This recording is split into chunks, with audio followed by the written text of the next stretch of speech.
Friends, ఈ dry fruits separator మొన్న తను వాళ్ళ బ్యాంకులో ఎవరితో ఫంక్షన్ ఉంటే వాళ్ళ ఇంటికి వెళ్ళినప్పుడు వాళ్ళు ఇచ్చారంటే నాకైతే బాగా నచ్చిందండి. సాధారణంగా మనం ఏం చేస్తామంటే వేరువేరు డబ్బాల్లో పెట్టుకుని ఎక్కడో పెట్టుకుంటామండి, ఫ్రిడ్జ్లోనే మర్చిపోతూ ఉంటామండి అసలు తినడం. అందుకే ఈ సపరేటర్ ఉండడం వల్ల మనం టీపా మీద పెట్టుకుని అటు ఇటు పడితేప్పుడు మర్చిపోకుండా ఒక్కొక్కటి నోట్లో వేసుకోవడానికి చాలా బాగుందండి.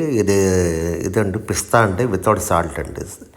మంచిది కదండి, వితౌట్ సాల్ట్. ఇది వాల్నట్ అండి, బ్రెయిన్ షేప్లో ఉంటుందండి, అందుకే బ్రెయిన్కి మంచిది అంటాకండి. ఇదేమో తేనెలో మన పెప్పర్ ఇది సోక్ చేస్తుందండి, ఇది కూడా మంచిదండి. ఇంకా ఆల్మండ్స్ అవి కూడా అంటే అవి అయితే నైట్ టైం సోక్ చేసుకోవాలండి, మిగిలినవి. ఇదండి, మీకు కూడా బాగా నచ్చిందని అనుకుంటున్నాను. మనం మర్చిపోకుండా టేబుల్ మీద ఉంటే తినడానికి వీలుగా ఉంటుందండి. Thank you.